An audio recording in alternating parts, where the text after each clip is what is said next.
Praise lord. మన ప్రభువును రక్షకుడైన యేసుక్రీస్తు నామములో మీకు అందరికీ శుభాలు తెలియజేసుకుంటున్నాను. దేవుడు మనల్ని దీవించి ఆశీర్వదించును గాక. ఈ దినాన్ని ఒక విషయాన్ని మీతో నేను పంచుకోవాలని ఆశపడుతున్నాను. 3 చాలా ప్రాముఖ్యమైన విషయాలు.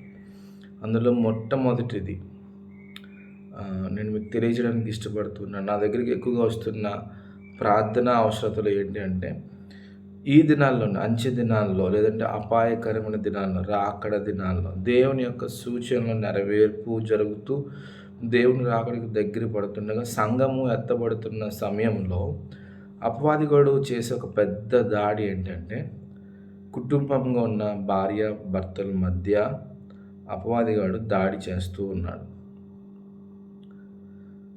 ఇన్ని సంవత్సరాలు బాగున్న వాళ్ళు కూడా ఈ సమయంలోని ఏమనుకుంటున్నారంటే, నా వల్ల కాదు, నేను నేను ఇంక ప్రేమించలేను, నేను ఇంక క్షమించలేను, నా వల్ల కావట్లేదు అని ఇబ్బంది పడుతున్నవారు అనేక మంది ఉన్నారు. గమనించండి, దేవుణ్ణి ఆరాధిస్తున్న నీవు, రక్షణ పొందిన నీవు, ప్రాముఖ్యమైన విషయం ఏంటంటే ప్రేమించడం విషయంలో, క్షమించడం విషయంలో, ఒకరిని చేర్చుకునే విషయంలో వెనుతీయకూడదు. అది భార్య అయినా, భర్త అయినా, పిల్లలైనా, ఇరుగు పొరుగు వారైనా, ఉద్యోగస్తుల దగ్గరైనా సరే, దేవుణ్ణి అనుభవిస్తూ, దేవుని యొక్క ఆశీర్వాదాలు పొందుతూ, దేవుని యొక్క మాటలు వింటూ, దేవునికి నేను లోబడతాను, దేవునికి చెప్పినట్లు నేను జీవిస్తాను అని అనుకుంటున్న మనము కంపల్సరీ మనం చేయాల్సింది ఏంటంటే, మన ప్రాణం పోయినంత వరకు ప్రేమించడం, రెండోది క్షమించడం, మూడోది చేర్చుకోవడం. ఇవి చాలా ప్రాముఖ్యమైన విషయాలు. ఈ విషయాలని, ఈ అవగాహన లేకపోవడం వల్ల ప్రేమించే స్వభావం నీదైతే ఎలాంటి వారినైనా ఏం చేస్తావు? ప్రేమిస్తూనే ఉంటావు. రెండోదిగా క్షమించే స్వభావం ఉన్నప్పుడు, అది ఏదైనా సరే నువ్వు క్షమింపబడి ఇతరులను క్షమించాలి. పరలోక ప్రార్థనలో కూడా ఉంటుంది కదా, మనము ఇతరులను క్షమించిన ప్రకారం ఆయన కూడా మనల్ని క్షమిస్తాడు. ఈ అవగాహన మనకుంటే ఎలాంటి పరిస్థితుల్లో ఉన్న వారిని మనం క్షమించగలం. క్షమించడం ద్వారా ఏం జరుగుతుందంటే, హృదయంలో నెమ్మది ఉంటుంది. ఒకవేళ క్షమించలేకపోతే వాళ్ళకి అన్యాయం చేయాలి, వారిని నష్టపరచాలి, వారికి ఆపద తలపెట్టాలి అని దుష్టుడు మనల్ని ప్రేరేపించి మన జీవితాన్ని పాడు చేస్తాడు. ఇవి చాలా ప్రాముఖ్యమైనవి. కాబట్టి ఈ 3 విషయాలు, ప్రేమించే విషయంలో, క్షమించే విషయంలో, చేర్చుకునే విషయంలో, ఈ 3 విషయాల్లోని ఆలోచన కలిగి జీవించాలి. అండ్ ఇంకొకటి ఏంటంటే, ఈ దినాల్లో ఎక్కువగా వస్తున్న ప్రార్థన అవసరతలు, ఎక్కువగా వస్తున్న ప్రార్థన, యవనస్తుల్ని అపవాదిగాడు తప్పు త్రోవ పట్టిస్తున్నాడు. అపవాదిగాడు యవనస్తుల్ని రాంగ్ డైరెక్షన్లో తీసుకెళ్తున్నాడు. అందులో ప్రాముఖ్యమైనది, అన్నిటికీ సంబంధించింది ఒక విషయం నేను మీకు చెప్తాను. మీరు కుటుంబంగా ఎక్కడికైనా వెళ్తున్నప్పుడు మీ పిల్లలు, నేను చదువుకుంటాను, నాకు వర్క్ ఉంది, లేదంటే నాకు పర్సనల్గా నేను కొంతసేపు ఇంకేమైనా నేను చెయ్యాలి, నేను ఒక్కడినే ఇంట్లో ఉంటాను అని నీ కొడుకన్నా, నీ కూతురన్నా, మీ మనవరాలన్నా, మీ మనవడు అన్నా, మీ ఇంట్లో వాళ్ళు ఎవరైనా సరే, టీనేజ్లో ఉన్నవాళ్ళు, చదువుకుంటున్నవారు, నేను ఇంట్లో ఉంటాను మీరు వెళ్ళండి అన్నాడు అంటే, గమనించండి, అపవాదిగాడు వాడిని వాడుకుంటున్నాడు. ఫేస్బుక్ ద్వారానో, యూట్యూబ్ ద్వారానో, లేదంటే ఏదైనా డ్రగ్స్ కన్నా దారుణమైన ఎడిట్లోకి వెళ్ళిపోతున్నారు. ఏంటంటే ఎడిక్ట్ అయిపోతున్నారు దానికి. ఏంటి? స్మార్ట్ ఫోన్ కావచ్చు. మొబైల్ని ఆధారం చేసుకొని అపవాదిగాడు వారిని పాడు చేస్తున్నారు. చాలామంది పిల్లలు వాళ్ళ తల్లిదండ్రులు తెలియకుండా అన్నోన్ పర్సన్తో మాట్లాడడానికి ఇష్టపడుతున్నారంట. చాలామంది తల్లుళ్ళు, చాలామంది తండ్రులు ప్రార్థన అవసరతలు అవి. ఈ మధ్యకాలంలో ఎక్కువగా వచ్చేవే, మా అబ్బాయి కొరకు ప్రార్థన చేయండి, ఆడేదో చేస్తున్నాడు కానీ మాకు తెలియట్లేదు, మా అమ్మాయి కొరకు ప్రార్థన చేయండి, తను బాగున్నట్టే ఉంటుంది కానీ బాగోట్లేదు. ఇది మనము తెలిసినప్పుడే మనం రెస్పాండ్ అవ్వకపోతే, పలానా దాంట్లో ఉన్నారు, పలానా విషయంలో చిక్కుకున్నారు అని మనకు తెలిసినప్పుడు మనం తల్లిదండ్రులుగా పేరెంట్స్ రెస్పాండ్ అవ్వకపోతే, లేదంటే వాళ్ళని ఎవరైతే గైడ్ చేస్తున్నారో ఆత్మీయ తల్లిదండ్రులుగా రెస్పాండ్ అవ్వకపోతే, నష్టాన్ని లేదంటే వాళ్ళని కోల్పోతామని గమనించాలని మరొకసారి తెలియజేస్తూ ఉన్నాను. చాలా ప్రాముఖ్యమైన విషయం. ఇది నా స్టేటస్‌లో పెట్టినప్పుడు కానీ, లేదంటే రెగ్యులర్‌గా నాతో మాట్లాడుతున్న వాళ్ళు కానీ, లేదంటే నాకు ప్రార్థన అవసరాలు చెప్పిన తల్లిదండ్రులు కానీ, ఈ వీడియో ద్వారా నేను డైరెక్ట్‌గా హెచ్చరిస్తున్నాను. ఇంకో విధంగా నేను రిక్వెస్ట్ చేసుకుంటున్నాను. ఆడికి కొంచెం ఇబ్బందైనా మీ పిల్లలకి, మీతోనే వారిని తీసుకెళ్ళడానికి ప్రయారిటీ ఇవ్వండి. లేదా నలుగురు ఉన్న దగ్గర వాళ్ళని ఉంచడానికి ప్రయారిటీ ఇవ్వండి. మీ కుటుంబస్తులు కానీ, ఆత్మీయులు కానీ ఉన్న దగ్గర ఉంచడానికి ప్రయారిటీ ఇవ్వండి. ఒక్కరిని మాత్రం విడిచిపెట్టి వెళ్ళొద్దు. ఎందుకంటే అపవాదిగాడు అనేక కోణాలుగా యవనస్తుల్ని వాడుకుంటూ ఉన్నాడు, భ్రమపరుస్తూ ఉన్నాడు. నాకంతా తెలుసు. వారు చెప్పే డైలాగ్ ఏంటంటే, నేను చాలామందితో మాట్లాడేటప్పుడు, నేనెందుకు అలా చేస్తానో నాకు తెలుసు బ్రదర్, నేనెందుకు బ్రదర్ అలా ఉంటాను, నేను ఎందుకు అలాగా శరీర కార్యాలు చేస్తాను, నేను చేయను, నాకు తెలుసు అని అంటున్న వారితో నేను ఈ మధ్యకాలంలో చాలామందితో నేను ఫోన్లో మాట్లాడాను. కాబట్టి పేరెంట్స్గా ఉంటున్న మీరు మీ పిల్లల్ని ఒంటరిగా వదలొద్దు. ఆదివారం మందిరాలను ఉంచడానికి ప్రయత్నం చేయండి. పరిశుద్ధ ఆత్మ దేవుడు వాళ్ళని తాకాలని ప్రార్థన చేయండి. ఇది చాలా ప్రాముఖ్యమైనది. రెండవ ఒక విషయం ఏంటంటే, ఇప్పటికి 2 విషయాలు చెప్పాను. మొదటిది, రెండవది ఏంటంటే యవనస్తుల కొరకు, మొదటిది ఏంటంటే కుటుంబాల కొరకు. అపవాదిగాడు కుటుంబంలో ప్రేమ ఉండాలి, క్షమాపణ ఉండాలి, తిరిగి చేర్చుకునే ఆ ఒక్క గుణం మనలో ఉండాలి. ఈ 3 ఉన్నప్పుడు మనం కుటుంబాన్ని కట్టుకోగలం. యవనస్తులను ఒక్కరినే వదలొద్దు. వాళ్ళు ఎంత బాగా చదువుకుంటున్నా, ఎంత నాలెడ్జ్ ఉన్నా, వారు మీ మాట వింటున్నారని చెప్తున్నా. వాళ్ళు యవనస్తులు చెప్పే పచ్చి అబద్ధం ఏంటో తెలుసా? మా మమ్మీ డాడీ వాళ్ళకి చెప్పకుండా నేను ఏ పని చేయను. మళ్ళా చెప్తున్నాను, మా మమ్మీ డాడీ వాళ్ళకి చెప్పకుండా నేను ఏ పని చేయను. లేదంటే తల్లిదండ్రులు పిల్లల పట్ల చేస్తున్న ఒక పెద్ద మిస్టేక్ ఏంటంటే, మా వాళ్ళు వాళ్ళలా కాదు, నా పిల్లలు వాళ్ళలా కాదు. నిజమే, వాళ్ళు అలాంటి వాళ్ళు కాదు, కానీ అపవాదిగాడు మనకి తెలియకుండా లోపల ఆ స్వభావాన్ని ఉంచాడు, సీక్రెట్. ఒక విషయం మీరు అబ్జర్వ్ చేయండి. మీ ఇంట్లో ఉన్న యవనస్తులు ఫోన్కి ప్రతి వాట్సాప్కి, యూట్యూబ్కి, ఫేస్బుక్కి, ఇన్స్టాగ్రామ్కి లాక్స్ పెట్టుకొని ఉన్నారంటే వాళ్ళు రాంగ్లో ఎక్కడ ఉన్నారని అర్థం. చూడకుండా చూస్తున్నారని, మాట్లాడుకోవడం వ్యక్తులతో మాట్లాడుతున్నారని. చాలామంది యవనస్తులు సైబర్ నేరాలకు గురవుతున్నారు, మానసిక ఒత్తిడికి లోనవుతున్నారు. ఎన్నో వీడియోస్ చూస్తున్నాం, ఎన్నో వార్తలు మనం వింటున్నాం. దీని మీద మీరు స్పందించాలని నేను ఈ వీడియో చేస్తున్నాను. వారికి నొప్పి పెట్టినా, వారు మిమ్మల్ని తిట్టుకున్నా, వారు మిమ్మల్ని అసహించుకున్నా పర్లేదు, కొంచెం స్ట్రిక్ట్గా ఉండండి. ఏమనంటే, నేను చదువుకోవడానికి ఫోన్ కావాలంటున్నారు. చదువుకోవడానికి ఫోన్ అవసరం లేదు. మెటీరియల్స్ ఉంటాయి. ఒకవేళ చదువుకోవడానికి ఫోన్ అవసరం ఉంటే వాళ్ళు చదివినంత వరకు పక్కన ఉండండి. ఎందుకంటే ఇది ప్రాణాల మీదకి వచ్చే సమస్య, గమనించాలి. కాబట్టి మళ్ళా చెప్తున్నాను, యవనస్తులను ఒంటరిగా వదలొద్దు. వాళ్ళు ఏ మిస్టేక్లో ఉన్నారో మీకు తెలిస్తే తల్లిదండ్రులుగా మీరే ఫస్ట్ రెస్పాండ్ అవ్వాలి. మీ చేతిలోనే ఉంది. మీరు ఇప్పుడు కంట్రోల్ చేస్తేనే వాళ్ళు కంట్రోల్ అవుతారు, అది ఏ విషయంలో అయినా సరే. లేదంటే వాళ్ళ ప్రాణాలు కోల్పోయే అవకాశం ఉంది. ప్రాణాలు కోల్పోతూ ఉన్నారు కూడా ఆల్రెడీ. చాలా వార్తలు మనం వింటూ ఉన్నాం. 2, మూడవదిగా ఏంటంటే ఆన్లైన్ బెట్టింగ్ యాప్స్. ఆన్లైన్లో బెట్టింగ్స్ డబ్బులు వస్తాయి సులువుగా. మన ఫోన్ కాల్స్లో కూడా వస్తుంది కదా, మీకు ఇన్వెస్ట్ చేయండి, ఉత్తికి మీకు డబ్బులు వచ్చేస్తాయి, మీరు జస్ట్ పెట్టండి చాలు మీకు వచ్చేస్తాయి.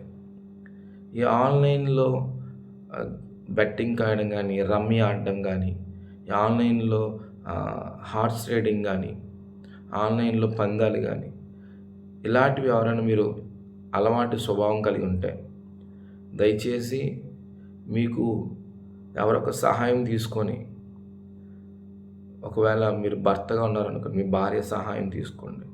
ఒకవేళ మీరు కుర్రోళ్ళుగా ఉన్నారనుకోండి, మీ స్నేహితుల సహాయం తీసుకోండి.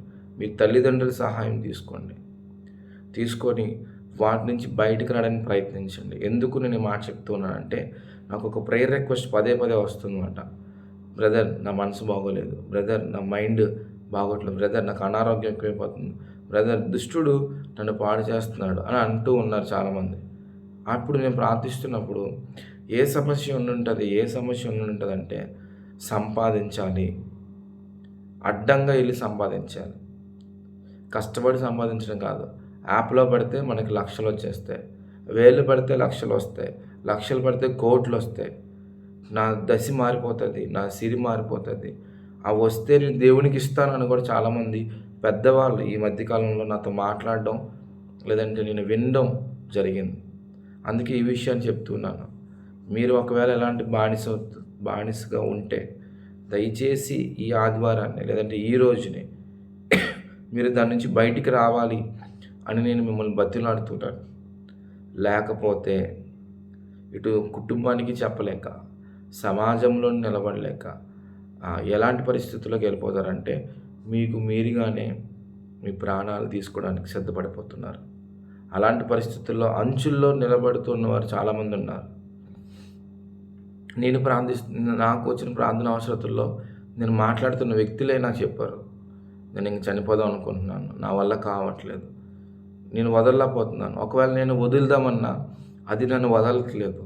ఆల్రెడీ నా మైండ్లో, నా మనసులో, నా నరనరాల్లో అది ఆ స్వభావం, ఆ బుద్ధి ఉండిపోయింది. బ్రదర్ నేనేం చేయాలి? ఫస్ట్ ఇలాంటి అలవాట్లు ఉన్న వాళ్ళని దేవుని సన్నిధికి, మందిరానికి దూరం చేస్తుంది. దూరం చేసి ఏం చేస్తుందంటే దగ్గరగా ఉండే మందిరాలకు వెళ్తారు. మీరు ఎవరికి తెలియని మందిరానికి వెళ్ళడానికి ప్రేరేపిస్తారు. మీరు ఎలాంటి పరిస్థితులు ఉన్నారో వాళ్ళకి తెలియదు. వాళ్ళు ఏం చేస్తారంటే మీ కొరకు ప్రవచనాలు చెప్తారు, వారు మీ కొరకు వాగ్దానాలు చెప్తారు. వారు మీ కొరకు ఏమంటారు, బ్రదర్ మీరు చాలా దుఃఖంలో ఉన్నారు, మీరు చాలా ఇబ్బందులు ఉన్నారు, అయితే ఈరోజు దేవుడు మీతో మాట్లాడుతున్నాడు, దేవుడు మిమ్మల్ని విడిపిస్తాడు, నేను ఆశీర్వదిస్తాడు, నువ్వు ఎలాంటి పరిస్థితులు వచ్చావో దాని నుంచి నేను ఆశీర్వదిస్తాడు అని చెప్పేస్తారు. అప్పుడు మీరు అనుకుంటారు దేవుడే మాట్లాడాడు ఈ పాస్ట్ గారి ద్వారా, ఈ అన్న ద్వారా, ఈ వ్యక్తి ద్వారా అనుకొని మీరు ఇంకా అపవాది గడికి దగ్గరికి వెళ్ళిపోతారు. దయచేసి ఈ విషయాన్ని గమనించండి. ఆన్లైన్ బెట్టింగ్ యాప్స్లో ఉంటూ ఒక మంచి కుటుంబాన్ని నడిపించుకుంటున్న వ్యక్తులుగా ఉంటూ ఏదైనా చెడు అలవాటుకి అక్రమ సంబంధాలు, దేవుని మందిరానికి వెళ్తున్న వాళ్ళు చాలామంది అక్రమ సంబంధాలు పెట్టుకుంటున్నారు. అది బయట తెలిస్తే ఏమవుతుందో అని భయపడే వాళ్ళు బయట తెలిసిపోయిన తర్వాత ఏం చేస్తున్నారంటే, తెలిసిపోయింది కదా ఇప్పుడు ఏంటి, నాకు ఆ మాత్రం కెపాసిటీ ఉంది, నేను పోషించగలను, నేను ఇది చేయగలను, అది చేయగలను గర్వంగా మాట్లాడుతున్నారు. ఎందుకు నేను ఇవన్నీ మీతో పంచుకుంటున్నానంటే, రోజు ప్రార్థనలో ఉంటూ, రోజు సహవాసంలో ఉంటూ, రోజు దేవునికి దగ్గరగా అనుకుంటున్న వాళ్ళలోనే ఇలాంటి కార్యాలు జరుగుతూ ఉన్నాయి. అక్రమ సంబంధాలు, ఆన్లైన్ బెట్టింగ్ యాప్స్, డబ్బులు సంపాదించాలి, క్రమం లేకుండా డబ్బులు సంపాదించాలి. ఇలాంటి పరిస్థితుల్లో నాతో మాట్లాడుతున్నవారు, లేదంటే ఈ మాటలు వింటున్నవారు చాలామంది ఉన్నారు. వారిని ప్రేమించి నేను ఈ వీడియోని చేస్తున్నాను. దయచేసి ఈరోజు దేవుని దగ్గరికి రా, దేవుడు విడిపిస్తాడు. విడిపించడం కాదు, నెమ్మది సమాధానం ఇస్తాడు. ఇవన్నిటికన్నా ప్రాముఖ్యమైనది ఏంటంటే నిత్య రాజ్యాన్ని ఆయన మనకి ఇస్తాడు. సో ఇలాంటి సమస్యలతో ఉంటూ నువ్వు మందిరానికి వెళ్ళి వస్తూ నువ్వేమీ బాగుపడకపోతే, నువ్వు విడిచిపెట్టకపోతే, ఈ లోకం హఠాత్తుగా ఎన్నిసార్లు గద్దించిన మాట విని వాడు ఏమవుతాడు, హఠాత్తుగా మరణిస్తాడని వాక్యం సెలవిస్తుంది. దయచేసి నువ్వు ఎలాంటి బలహీనతలు ఉన్నావో నీకు మాత్రమే తెలుసు. నీ బలహీనత నుంచి నువ్వు తప్పింపడాలంటే మొట్టమొదట నువ్వు చేయాల్సింది ఏంటంటే నీ కొరకు ఆల్రెడీ తెలిసిన సేవకుల దగ్గరికి, పరిశుద్ధాత్మతో నడిపింపబడుతున్న సేవకులు, పరిశుద్ధ ఆత్మ నడిపింపుతో ఉన్న వాళ్ళతో ఎంత కష్టమైనా పర్లేదు తిరిగి మందిరానికి వెళ్ళండి, వాళ్ళతో మాట్లాడండి, దేవుని వాక్యాన్ని హృదయపూర్వకంగా వినండి, దేవునికి ఒక అవకాశం ఇవ్వండి. దేవుడు ఆ బలహీనతల నుంచి బయటికి తీసుకొచ్చి మనల్ని నిలబెట్టి మనల్ని వాడుకుంటాడు. ఇవన్నీ చెప్తూ అసలు ప్రాముఖ్యమైన విషయం ఏంటంటే, చిన్నవారైనా పెద్దవారైనా యవనస్తులైనా కుటుంబాన్ని కొనసాగిస్తున్న వారైనా ఎవరైనా సరే మన జీవితంలో మనం దుఃఖించడానికి కారణం ఏంటంటే పరిశుద్ధాత్మ నడిపింపు లేకపోవడం వల్ల. బల్ల తీసుకుంటూ ప్రభు బల్ల ఆచరిస్తూ ఆయన రక్తాన్ని శరీరాన్ని భుజిస్తూ ఎంత ధైర్యంగా మనము అబద్ధాలు ఉన్నాం, ఎంత ధైర్యంగా దేవునికి వ్యతిరేకమైన కార్యాలు చేస్తూ ఉన్నాం, మందు తాగుతూ ఉన్నాం, మన శరీరాన్ని మత్తులోకి దింపుకుంటున్నాం, ఎంత ధైర్యంగా అక్రమ సంబంధాలతో ఉంటున్నాం, ఎంత ధైర్యంగా అక్రమంగా సంపాదిస్తూ ఉన్నాం. ఇవన్నీ మన జీవితాన్ని పాడు చేస్తాయి. మరి సంఘానికి వెళ్తూ దేవుని మందిరానికి వెళ్తూ కూడా నేను పాడైపోవడానికి కారణం ఏంటంటే పరిశుద్ధాత్మ అభిషేకాన్ని పొందకపోవడం వల్ల. యేసుప్రభు ఉపమానాన్ని చెప్తారు కదా, కొన్ని విత్తనాలు రాతి నేలలో, కొన్ని విత్తనాలు గచ్చి పొదల్లోని, కొన్ని విత్తనాలు ఎక్కడ పడితే బాగా మంచిగా ఫలిస్తాయి, కానీ దాంట్లో వేరు లేనందున ఏమవుతుంది, పాడైపోతాయి. వేరు ఏంటంటే ప్రాముఖ్యమైన ఫలించడానికి ఉపయోగపడుతుంది. అదే పరిశుద్ధాత్మ అనుభవం. పరిశుద్ధాత్మ అనుభవం వ్యక్తిగతంగా ప్రతి ఒక్కరికి, యవనస్తులకి, సండే స్కూల్ పిల్లలకి, పెద్దవారికి అందరికీ ఉండాలి. ఎందుకు నేను సండే స్కూల్ పిల్లలకి అన్నానంటే, నేను ఈ వైజాగ్లో ఒక VBS కండక్ట్ చేస్తున్నప్పుడు మాట్లాడుతున్నప్పుడు అక్కడికి వచ్చిన ఒక స్కూల్ పిల్ల 8th స్టాండర్డ్ చదువుతున్నాడు. వాడు ఏదో అన్నీ యాక్టివ్గా చేస్తున్నాడు, కానీ ఏదో తేడాగా ఉన్నాడు ఆ అబ్బాయి, సండే స్కూల్ అబ్బాయి. ఏంటి ఎంత తేడాగా ఉన్నాడు, లేదంటే యాక్టివ్గానే వింటున్నాడు, మాట్లాడుతున్నాడు.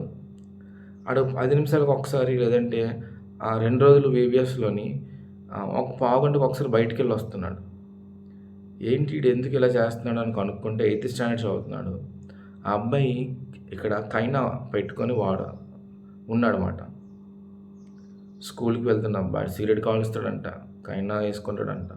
వాళ్ళ ఇంట్లో వాళ్ళకి తెలుసు. వాళ్ళు ఇంట్లో వాళ్ళకి తెలియదేమో అనుకున్నారా, మీ ఇంట్లో తెలుసు అని అడిగితే అబ్బాయి అన్నాడు, మా ఇంట్లో వాళ్ళకి తెలుసు, నేను ఇది లేకపోతే ఉండలేను.